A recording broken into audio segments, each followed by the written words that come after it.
those of the hosts, guests, and callers who are entirely responsible for all show content and do not in any way reflect the opinions of Tom's Radio Toronto or its staff.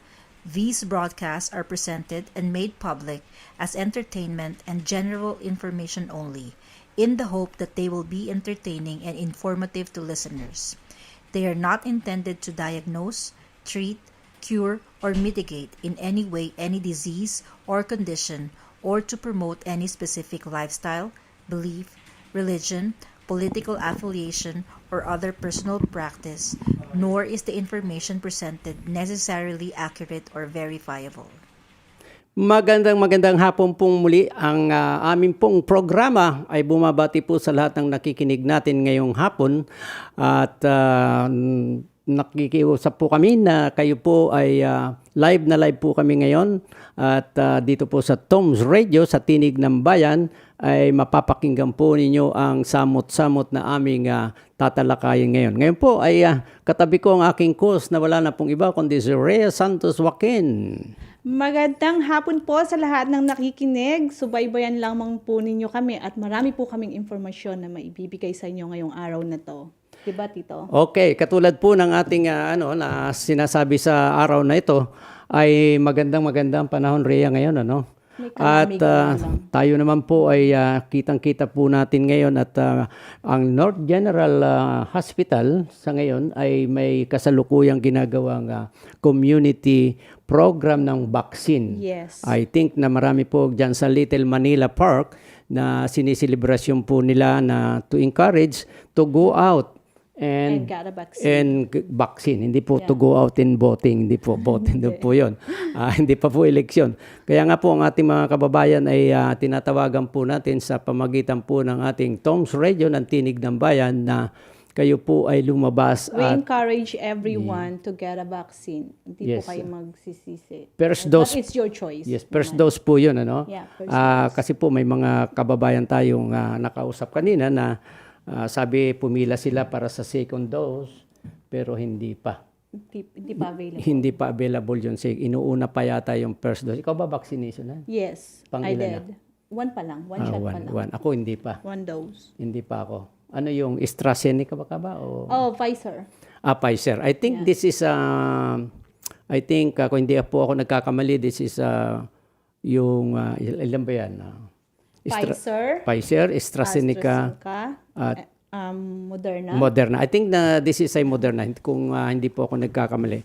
At yun po at malaki pong tulong ng si Father Herman ang nag-organize ng vaccine na ito, vaccine na siya po yung Latin Community Center. Ayun po. Okay. Yun po yung ito po. Father Herman, one of the vaccine clinic organizer from San Lorenzo Church and Latin America Community Center. Ayan po. Siya po ang talagang... Saan siya located dito? Yeah, hindi nabanggit dito but siya po yung nag-sponsor, nag-organize ng Little Manila vaccine dito sa Wilson and Butters. Yan po. So do you mean lahat pwedeng magpunta ngayon dito para magka-vaccine? Opo. Dito sa may park? Yeah, dito sa park po kung saan po ay malapit sa Tim Horton ng Wilson Corner and Wilson and Butters. Ano po? Malapit po sa ating Tom's Radio Multiculturalism dito sa Tower 3 ng Advice lang po sabi nila before you go to the vaccine, before you get it, mag-take na daw tayo ng Tylenol para hindi natin masyadong maramdaman yung effect niya. Oh yeah, yung ba? Yeah, yun ang parang advice. Ako din ganun ang ginawa ko eh. Kaya so hindi ka lalagnatin. Yeah. Maleles yung yung mararamdaman mo. But still.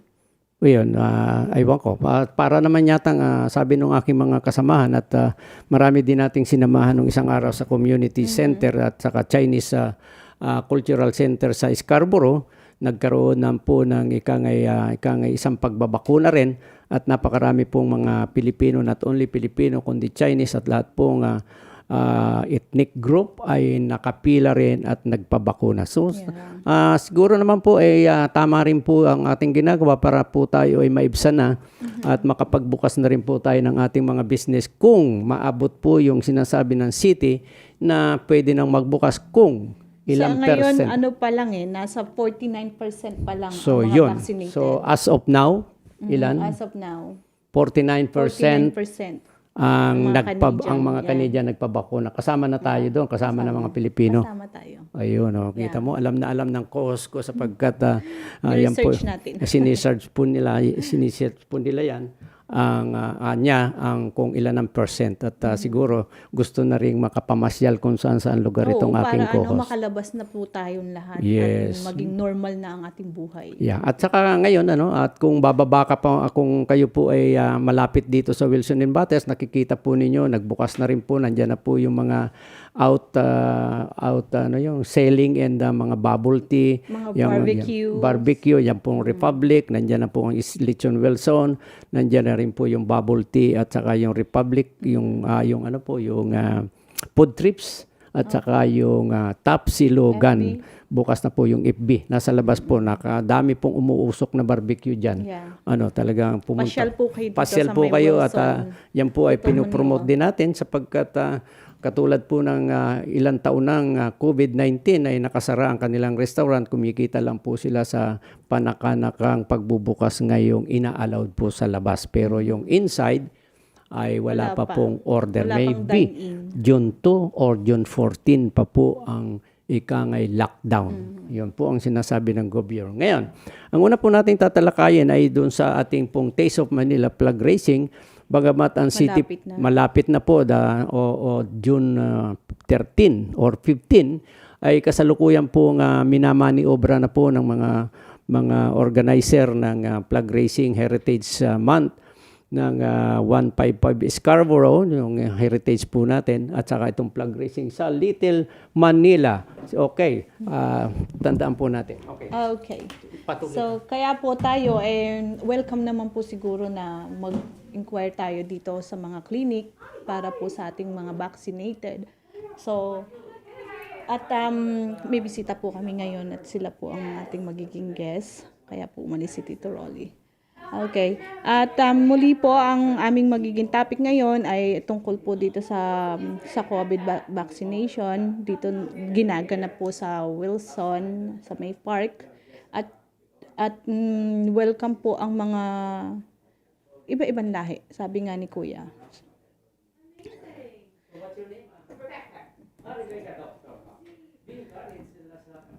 At we encourage din po yung mga, I think ang mga ngayon, ang mga age gap required ngayon yung I think 13 or 12 above.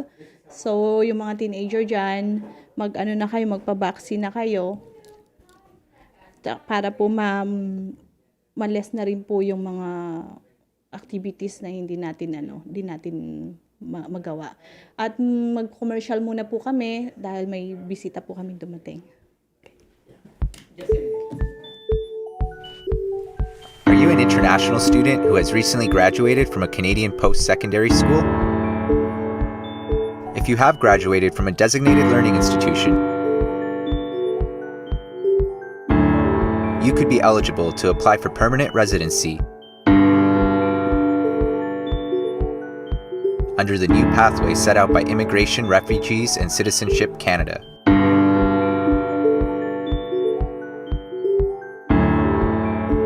Contact Genesis Immigration Consulting.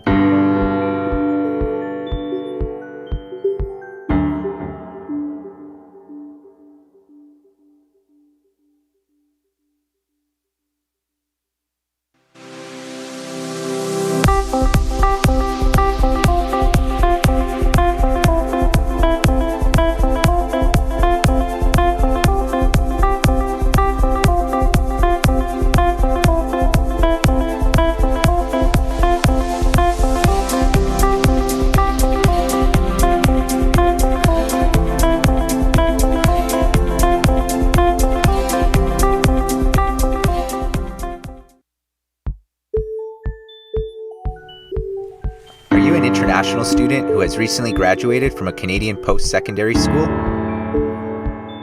If you have graduated from a designated learning institution, you could be eligible to apply for permanent residency under the new pathway set out by Immigration, Refugees, and Citizenship Canada.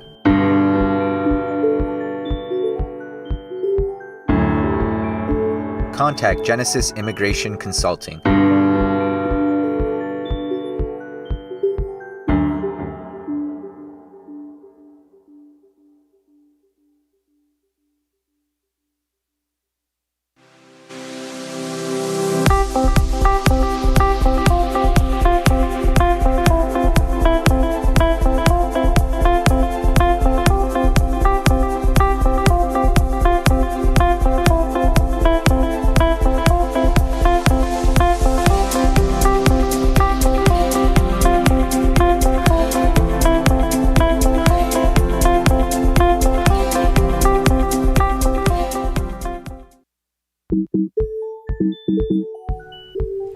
Are you an international student who has recently graduated from a Canadian post-secondary school?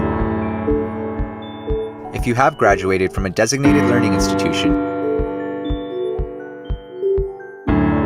you could be eligible to apply for permanent residency under the new pathway set out by Immigration, Refugees, and Citizenship Canada.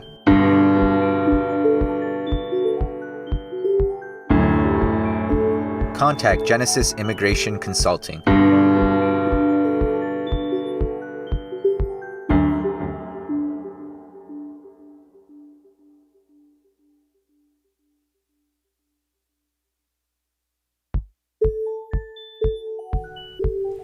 Are you an international student who has recently graduated from a Canadian post-secondary school? If you have graduated from a designated learning institution, you could be eligible to apply for permanent residency under the new pathway set out by Immigration, Refugees, and Citizenship Canada.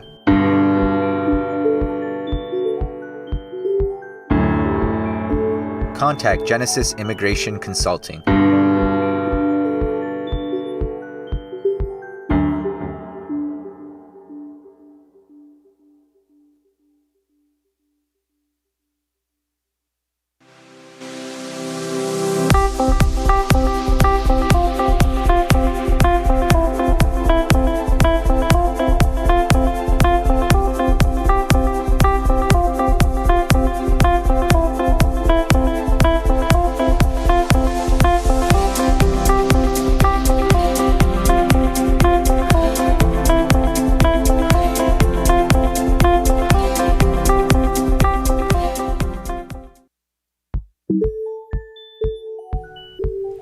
Are you an international student who has recently graduated from a Canadian post-secondary school? If you have graduated from a designated learning institution, you could be eligible to apply for permanent residency under the new pathway set out by Immigration, Refugees, and Citizenship Canada.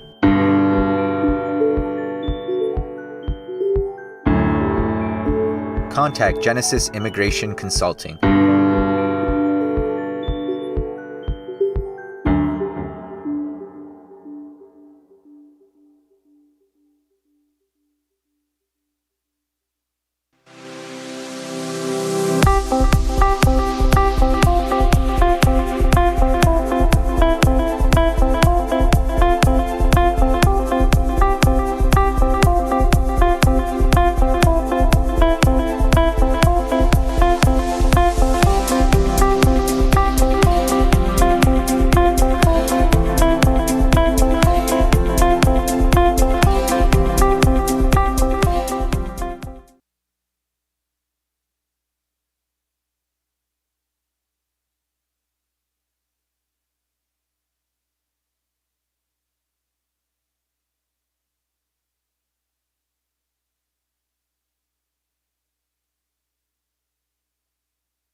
delighted to open that up and to have as many people come out today to get their COVID-19 vaccine. All right. Thank you very much, Maria Moraca. And then the mic is also with you. Can you say message to our community? People. Absolutely. Thank you so much for inviting us today. We are very thrilled to be here in this community, offering vaccines to all who are interested. We hope that we can immunize as many people as possible in the community, reduce the barriers. So if it's easier to come and walk over to the park in an exciting, fun way with music playing, some Yes. snacks, and local community members, making it a really fun and enjoyable place to get your vaccine. Yeah, and then by the way, Rhea, and then we would like also to thank you for especially the Rosemary Bill and Dr. Father Herman, right, to organize this vaccine in our area. The area that you are used is our area of the community all over. That's why the Taste of Manila event is also that's why the Little Manila at the park. So thank you for having for our inviting to some question or some you're doing as a community vaccine community. But there is a question about How long you guys gonna stay here to get a vaccine so that the people know when they're gonna come here? Yeah. So we're planning to be here until about 4 p.m. today. Obviously, if we run out of vaccine sooner, it might be earlier. But I think we'll have enough to immunize everybody until that time. But the that's sooner good. you can come, the better. Okay. And are you guys expecting like the age bracket here or? Yeah, so the vaccine that we have today is a Moderna vaccine. So anybody who's 18 years and above is welcome to come out to the parquet to receive their vaccine. Oh, that's good. That's a good information to all the people around here. Are they? Let's say I live in Thornhill. Can I come here to get a vaccine or?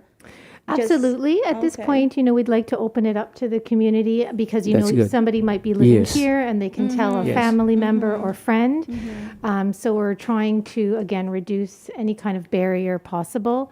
So please call your friends and family. Yes. That would be fine. I think that the government of the city Toronto is, it's a good idea of, like, for example, the North York General Hospital is going out, like, using our park or whatever community. More easy access. More easy, accessible to our community or whatever. So it is a very good idea also. And what's our like requirements to get a vaccine here? The only requirement is that you're above the 18 years of age or above.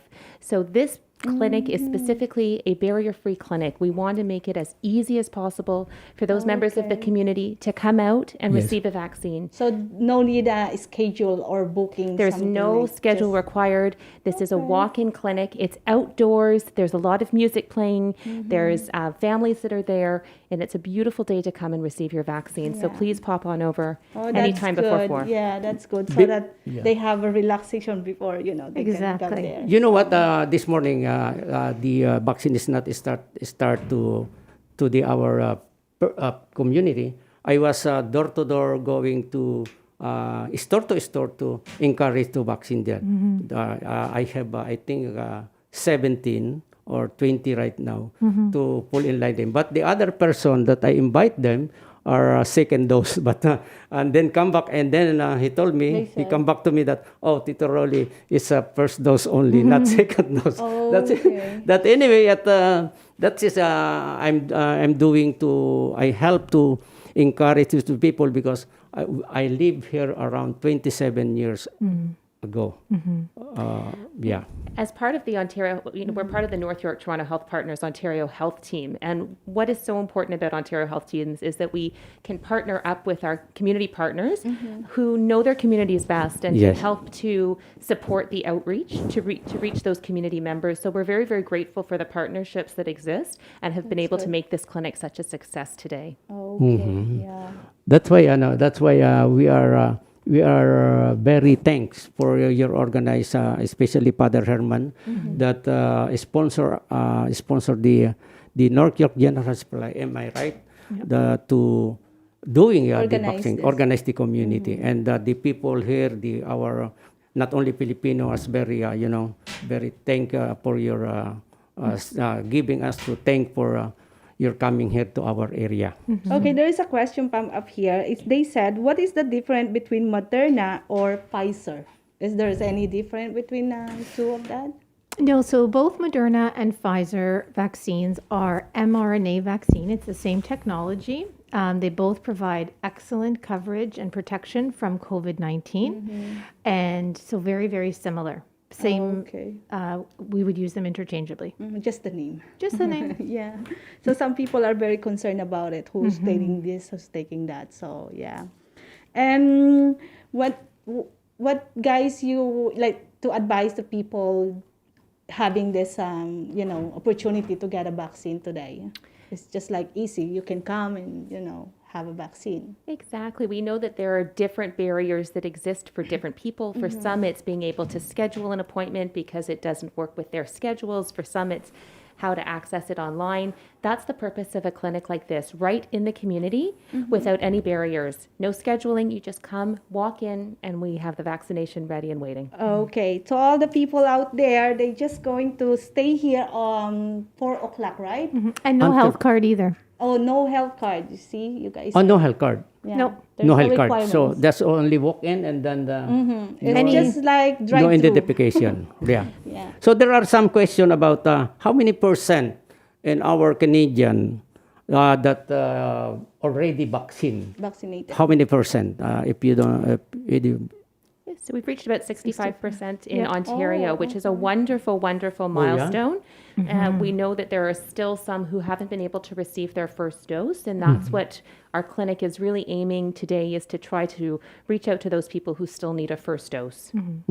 So that means that our, if you are like, for example, if first dose and second dose, we can open all businesses. We can What was that? just wait for that. If everyone got the first Yes. vaccine. So if everybody gets a second dose, that's when we know most of us will have the best protection. That's when we can start getting on with our lives and doing all the fun things we'd like to do. So we'd like to really encourage everybody to start getting their first dose. The quicker we do that, the quicker we can get our second doses and just get on with our lives.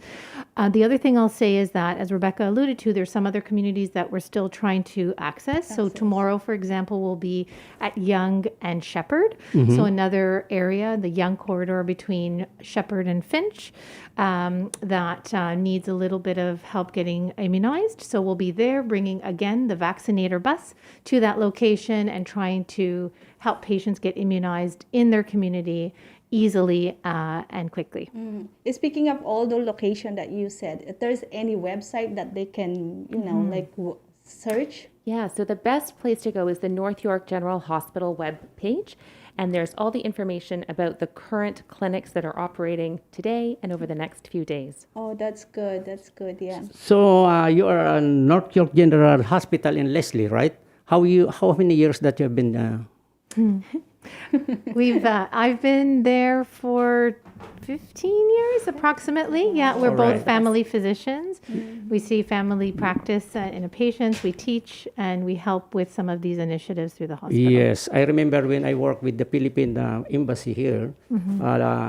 Around what year is that? When my Filipino doctor Yanga was passed away about the SARS. You remember that? And then I was also visit in your general hospital at that time because I'm work with the Philippine Consulate General, and Dr. Yanga is our from the Philippines when he passed away about the SARS at the time. Oh boy. So, but anyway, only make. But anyway, we don't want to hold your time Yeah, here. yeah. I know that you guys are busy. Yes. Thank you so much for coming here. Our pleasure. Any words that you can, give to our people right now? Really, we would encourage everybody to come out and get vaccinated. If not today, very soon. We know this is a safe, effective vaccine. We've given it to thousands of people. North York, in general, our Ontario Health team has given it to about 100,000 patients. Rebecca and I have had lots of experience. The side effects are few. any severe effects from it are very few as well. We really don't see many of those at all. So, my son just got vaccinated a few days ago and he's doing well, and we're really grateful Yes, that he was yes, able correct. to get it. So really encourage everybody to start feeling comfortable about getting the vaccine so we again can get back to our lives, hug our loved ones, have our parties, Yeah. and enjoy hugs and Normal smiles. life. Yes, Exactly. Yeah. Anyway, thank you very much, Rebecca Stoller, and the microphone will also like Dr. Maria Moraca. Can you say something about Yes. our So viewers? Thank you so much for giving us the opportunity to be here today. Again, we're really delighted to be here at Bathurst and Wilson to offer the vaccine in a very barrier-free, easy-to-access way. So please, we encourage anyone who has not received their first dose to come on by this afternoon, spend some time with us outside. There's nurses, physicians, and team members on site to answer questions. We even have people who are able to translate, who speak Spanish and speak Tagalog as well. Oh, that's so good. really happy to see you. Come on by this afternoon before 4 o'clock. Oh, yeah, thank you very much. And once again, I would like to thank Father Herman, one of the vaccine clinic organizer for San Lorenzo Church and Latin America. And also, we would like to acknowledge also and Madame Rosemary Ville. That's one of your organizers too. So Once again, thank you guys Thank so you. much for Thank giving you. information. Thank you. Okay. thank you Bye. very much. Bro, thank you. Picturean mo nga kami. Apat. Are you an international student who has recently graduated from a Canadian post-secondary school? If you have graduated from a designated learning institution, you could be eligible to apply for permanent residency under the new pathway set out by Immigration, Refugees, and Citizenship Canada.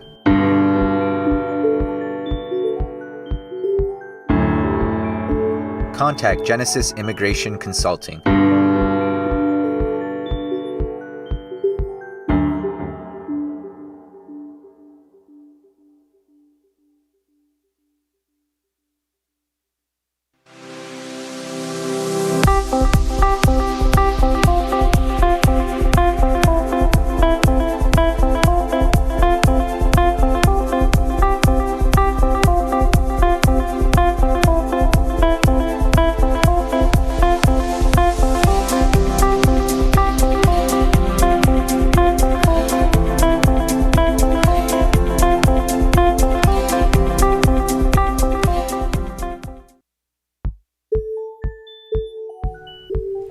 Are you an international student who has recently graduated from a Canadian post-secondary school? If you have graduated from a designated learning institution, you could be eligible to apply for permanent residency under the new pathway set out by Immigration, Refugees, and Citizenship Canada.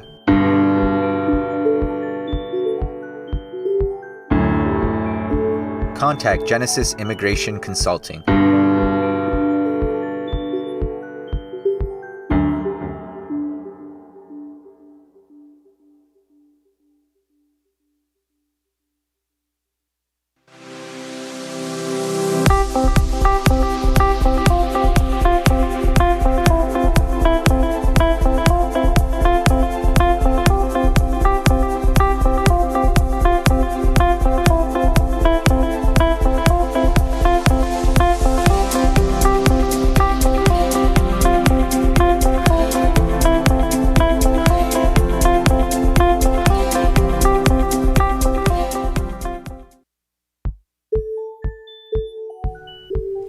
Are you an international student who has recently graduated from a Canadian post-secondary school? If you have graduated from a designated learning institution, you could be eligible to apply for permanent residency under the new pathway set out by Immigration, Refugees, and Citizenship Canada.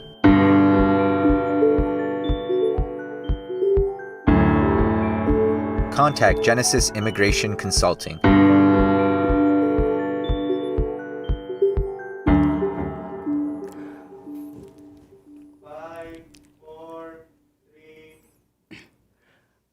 Alright, sa pagbabalik po ng Tinig ng Bayan, nandito rin po tayo sa Tom's Radio kung saan po ang Tower 3. At katatapos lang po natin na naging kapanayan po natin ang mga organizer at mga doktor kung saan po ginaganap ang vaccination dito sa Little Manila, corner ng Butters and Wilson. At kung yung sa ating po mga nakikinig, alam po namin na buong pwersa po kayong napakinggan ninyo at dito sa aking, lalo dito sa aking co-host kung paano po nagtanong at kung paano po sagutin tayo ng mga organizer ng vaccination ngayong araw ng Sabado. Napakainit po. Ano bang napakaganda ba yung ating Biglaan yung tito, no? tayo. Hindi Ang ano po dito, nagkaroon po tayo ng kaalaman na meron pong nagaganap na vaccine dito sa may corner ng Butters and Wilson. So, available po sa lahat, I think 13 above years old. So, ala daw pong requirements, basta show up lang kayo doon. Wala nang mga ID. Wala na ring appointment. Wala nang appointment. Maganda yung ginawa nila, no? Like for example, itong si Father Herman, ay natutuwa naman tayo at saka itong si Rosemariville ang nag-sponsor dito sa atin. Nag-organize talaga upang magawa nila dito sa ating kadamihan ng mga Pilipino dito. Yan po isang maganda dahil sa yung sa tagal na po tayo nag-aantay ng mabuksan o makapaghalubilo tayo, mag-meet and greet ang bawat isa sa atin, ay hindi po tayo maaring matuluyan sapagkat kung mahina po, katulad po nung sinabi nila, na kailangan more or less 100% ang 2 dose or magpabakuna. Paano kung... At wala daw pong difference between Moderna and Pfizer. Kasi yung iba, inaano nila, Pfizer ako, ayoko ng Moderna. May sila. pipili. Sabagay, wala daw pong pagkakaiba. Sabagay, it's naman ng mga kababayan din natin na sila po yung choice. Yeah, sila it's your choice pa It's your din, choice pa rin. Hindi po natin pinipilit nila kung... But just to give you an information na wala namang difference about dyan. Kumbaga kung katulad ng mangga at hinog at hilaw, may difference yun. Maasim yung hilaw, matamis yung hinog. Wala pong yun sa bakuna. Hindi po katulad yun ng mga pagkain. But anyway, maraming salamat po at doon sa ating mga naging guest si Dr. Maria and Rebecca. Napakagaling nilang sumagot at tama-tama po yung kanilang ginagawa. Busy po sila ngayon. Busy po na maraming nakapilang mga kababayan natin na sila po ay hanggang alas 4 ng hapon. Ang tagal nun, ano? Marami silang mababaksinan nun. Silang mababaksinan. At saka itong Wilson, ang daming tao dito. Tama lang yung place na inanuhan nila. Saka nandito talaga ang baluarte ng ating mga kababayan. Lalo't dito po Little Manila. Saka nandito po yung ating may mga restaurant. Halos napakarami po dito talaga. At unang-una, wala namang pumbayad ng bakuna.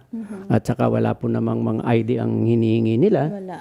So, yan po ay everybody welcome. All ages. Everybody are welcome. Yeah. All ages po yun. 13 above. 13 above. Yep. So, 13. Inabot ako doon. Yeah. Inabot ako doon. Abot na Sa abot. above. Sa above. Joke. Anyway, ito po, katulad po kanina na medyo naantala tayo doon sa ating mga pinag-uusapan na flag raising sapagkat nagkaroon po tayo ng instant guest na talaga pong very importante. Sobrang thank you po sa kanila. Sobrang thank you doon sa ating mga doctors na ginawa nila yung kanilang ikangay tungkulin na tumulong sila sa gobyerno na mabakunahan lahat po tayo. Yeah. So yung ating in regards of the flag raising ay siguro ay ating 2 weeks from now, right? 2 weeks from now siguro pipilitin lang natin na magkaroon tayo ng virtual presentation diyan. Is it 2 weeks from now or 1 week? First week 3 weeks. 3 weeks. 3 weeks. 3 weeks. So ginagawa na po natin yung senaryo. At para naman po tayo ay kahit man lang sa pamagitan ng ating yung araw ng Philippine Independent Day. Kalayaan, Yeah. Ay maganap man lahat, makita natin na tayo nag-celebrate sa all over. Independence Buong Day. mundo pong sineselebrate natin ang araw ng kalayaan ng Pilipinas. At yun po. At ito naman pong Taste of Manila is still hanging, Still hanging po tayo, Madam Jan, Virtual pa din po. Virtual pa rin, pero kung sakaling ang abutin siguro ng July yung 100%, mag-iisip na rin po ang city. Na alam mo po yung mga press release po ng ating government, ayan po ay hindi Mga pa talaga tentative pa lang final, sila. tentative pa po na cancel. But kung nakikita po na ika ngay 100% or 95%, at ang mga second dose na po ang bakuna. So, ang sabi nila nasa 65% na 65, pala. konti na lang. Oh, okay. Yan po ay maliwanag na sinabi nitong mga doktor na ito na nasa 65 na ang first dose. So, yung percent na natitira, labas na po kayo ng bahay at Yes, yun po maganda. Please guys, go out and get a Yes. vaccine. So, yung pong Taste of Manila is still, yun po, kung bagamat sinabi nila na all events in our place, Toronto ay canceled, ay baka naman po kung maabuti na yung 95%, 95% nasa kanila pong desisyon yun. Hindi po tayo nagdidesisyon nun. At marami na pong nagtatanong na, pwede nang matuloy yung Taste of Manila. Pwede na matuloy yung iba-ibang organization ng festival. Pwede na. Ay siyempre sumusunod po tayo sa protocol ng Sumunod po tayo sa protocol at bibigyan tayo ng time pag okay na. So, isa nga pala, may nakalimutan tayong batiin. Medyo bumati ka na doon sa mga nakikinig natin. Baka sabihin naman nila, nag-antay sila na hindi man nabanggit yung kanilang mga names. Pa-shoutout daw sa aking mga kaibigan dyan, Lani, Jenny, Annabelle, Linching, lovely, how are you? And pa-shoutout din daw sa aking mga nakatrabaho dyan sa Maple Stamping, Marcani, Nelson, Madam, tatlong madam yun. Okay. Yun Pati, pero hindi mo binanggit yung mga family circle mo dyan, Mamaya sila. Mamaya Special sila. panghuli. Alright, at bumabati rin po ako at nagsisay hi kami ni aking ko kay Tita Cecil. Nakikinig po siya ngayon si Tito Edward. At ang ating mga kasamahan dito at kasama rin po namin hanggang ngayon, live na live, si Tito Mon, nasa loob ng kanyang opisina. At ang ating DJ na si Tito, Pare daw pare kung tawagin. si pare ngayon ang ating DJ sapagkat itong si Mr. DJ Tito Ricky ay wala ngayon. Yun po.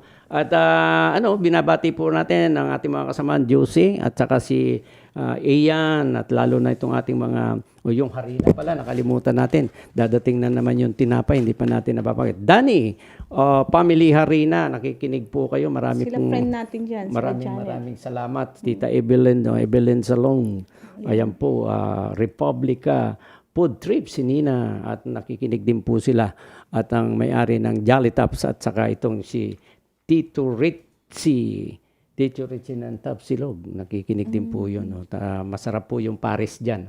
Yun. At saka Dito ba ang iba. Tapsilog dito? Doon sa kabila, yung Tapsilog, tapad po ng Food Trips. Yun po yung Resty, kay Brother Rusty Del Llosa at saka si Madam. Ayan po yung mga nakikinig po natin at saka itong si Chairman Taki nakikinig din po ngayon at saka itong si Brother Nino at si Just call my name. No, yung Just Gold. Ayun, nakikinig. Just Gold. Nakikinig po yung sinabi po, nag-text siya dito na pinapa-shoutout daw po yung kanyang business na gold. Mga sari-sari po yan. Ayan po. Ayun. So, maraming pong salamat sa ating mga nakikinig at patuloy din po tayo sa ating pag-broadcast. Nga pala, may nakalimutan din tayo mga ambassador groups, Dave, Noel, Tomlod, at saka itong sina Joey Kiambao at JCQ. Ayan po. At nakikinig po sila ngayon. Maraming salamat. At saka itong Can Bills Canada. Si Ramon Soles. Tito Ramon Soles. Yes, Just Forever Gyms. Yun po ang account. Just the Reganat. Yan po may mga alahas na tinda. Baka gusto mong iregaluhan ka ng alahas. O bumili ka yung kwintas. Syempre. Palta mo na yung kwintas mo na mahal yan. Yung mura na lang ang gamitin. Okay. Mahal yan Pwede. So yun po, nagpapa-shoutout po ng Just Forever Gyms. Ayan po yung FB account, Just the Reganet. Ayun po, at pagpapatuloy po natin. At bago po tayo magpatuloy at isa munang commercial.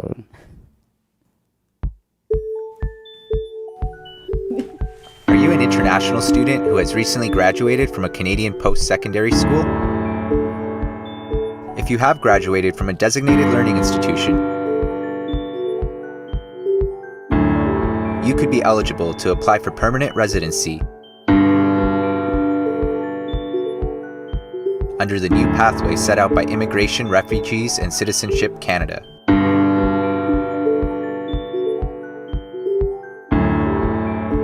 Contact Genesis Immigration Consulting.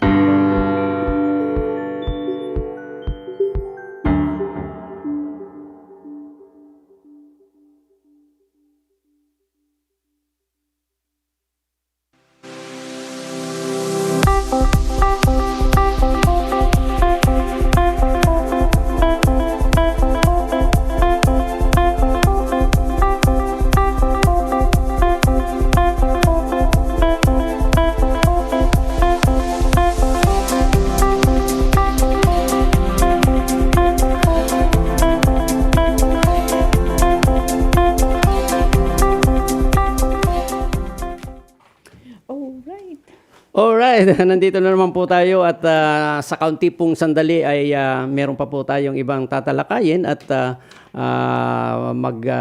ano po kayo, kakaunting-kaunti na lang sandali na samahan ninyo kami sa Tinig ng Bayan dito pa rin sa Tones Radio Multiculturalism. Rhea? Yeah, na-realize ko lang, ang sisipag ng mga doktor kanina, no? Oh, siyempre, yan ay... Imaginein mo weekend, yan they spend their time to help our people. At saka yan, mga frontliner talaga yan. No? Yan, na talaga naman sinusunod nila yung not only for the, alam mo naman ngayon, kung talagang hindi nila gustong pumasok, pwede rin naman. But, lalo may mga, kaya mo yung isa may anak. May siyempre. Diba? Sa pamamagitan po ng kanilang mga profesyon, like mga nurse, Call on doktor. duty. Sipin mo, mga doktor, ang babata. Doktor na yan, no? Kita mo naman na talagang sinusunod nila para sa lahat ng mga community or not Pilipino, hindi lang po yun, ay talagang trabaho lang, walang personalan. Yeah. Ayun po. Sinusunod nila, yes, lalo na po siguro yung kanilang organizer, yung talagang main organizer na si Dr. Father Hernan, ay yun. At saka itong si Madam Rebecca, Rosemary Bill, ay siya po ang talagang nag-aano po ng vaccination ngayong araw na ito. Kaya po guys, come out and have a vaccine ngayong araw na to. So ngayon po nakikinig din po ang ating nakikinig po ang ating maaaring at saka palaala lang yung mga naggustong mag-renew ng passport sa ating mga kababayan, although na ang booking po ng consulate sa aking pakinig ay 2022 na po ang number ng online. So kung kayo po ay ginigising namin kayo na repasuhin yung passport at saka yung inyong mga paggagawa, makipag-ugnayan po kayo sa Philippine Consulate, telephone number 416-922-781. And then kung meron po kayo naman sa mga hingil sa mga inyong pangangailangan sa labor, 416-975-8252, makipag-alaman po kung inyong mga katanungan, hingil sa inyong mga pagagawang mga dokumento. Pero yung mga passport, lahat po ng mga notarial ay tumawag po sa Philippine Consulate Office. Inuulit po namin yung mga form na gusto nyo pong ma-access, nandito lang po sa Toms Radio. Yes, libre po. Libre po. Yung pong mga dokumento na dapat po ninyong malaman, tumawag lang po sa 416-900-5864 at saka telepono po 416-845-4984 para po makakuha kayo ng lahat na pangangailangan na libre po. Tulong namin sa Philippine Government ng Philippine Consulate. Ito po ay buong pusong ibinigay namin at na makakapagbigay din kami ng kaunting kalamang impormasyon hingil dito sa inyong pangangailangan. Yeah. Kaya po yung mga walang access dyan, pwede rin bang yung online application sa consulate? Yung let's say, Oh, yeah. Passport. Pero dito po sa kung yung mga yung nahihirapan naman tumawag dahil sa kabisihan po ng maraming tumatawag, may mga website po sila, Philippine PhilCongen Toronto, Consular Matters, makikita na po ninyo kung ano po ang mga pangangailangan ninyo sa Philippine Consulate. PhilCongen, PhilCongen Toronto. Ito ng website. PhilCongen, yan po ang website nila, Consular Matters. Ibig sabihin po yung mga pangangailangan ninyo as consular, notarial, report of marriage, report of birth, at saka mga special power of attorney.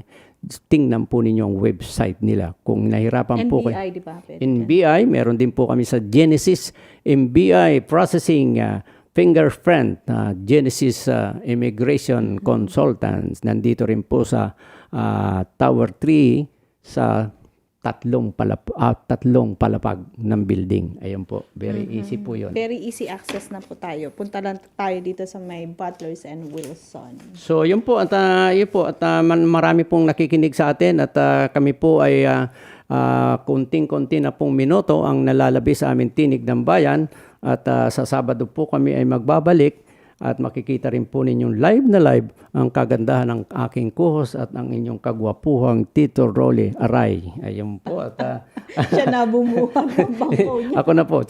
Ako na po. Hintayin mo nga ako?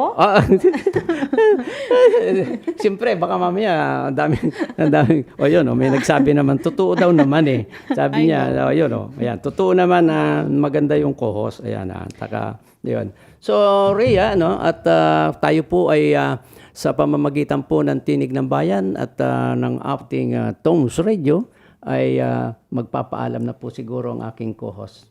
Bago po ako magpaalam, binabati ko po ang aking mga kapatid, magulang, mga anak ko. Dre, happy birthday anak. Tomorrow is her birthday. Aba, anong handaan dyan? Ay, marami. Ang binabati ko rin, dadagdagan ko na rin si Amang Lucas at si Nanay at saka ang aking Lito at saka sa mga kasama namin sa dental, orthodont at saka Kuya Willie, magpagaling ka. Magpagaling ka, Kuya Willie. At ang ating pong unang-una, wag natin kalimutan muli, Tita Zezel, Tito Edward, and Josie and Madam Paring Ian, makikinig sila. At ngayon po ay ako po ay nagpapaalam at sa pagbabalik po sa Sabado, muli po kayong inaanyayahan makinig sa Tinig ng Bayan, araw ng Sabado at oras 1:00 po. At medyo na late po kami sapagkat may panauhin po tayo. Magandang hapon po at magandang umaga sa lahat po ng ating mga nakikinig sa aking kamag-anak sa Mindoro, Batangas at Sister Jackie, Sister Yoyo at Sister Nieves. Nakikinig po sila. Alright, magandang hapon. Paalam na po. Are you an international student who has recently graduated from a Canadian post-secondary school? If you have graduated from a designated learning institution, you could be eligible to apply for permanent residency under the new pathway set out by Immigration, Refugees, and Citizenship Canada.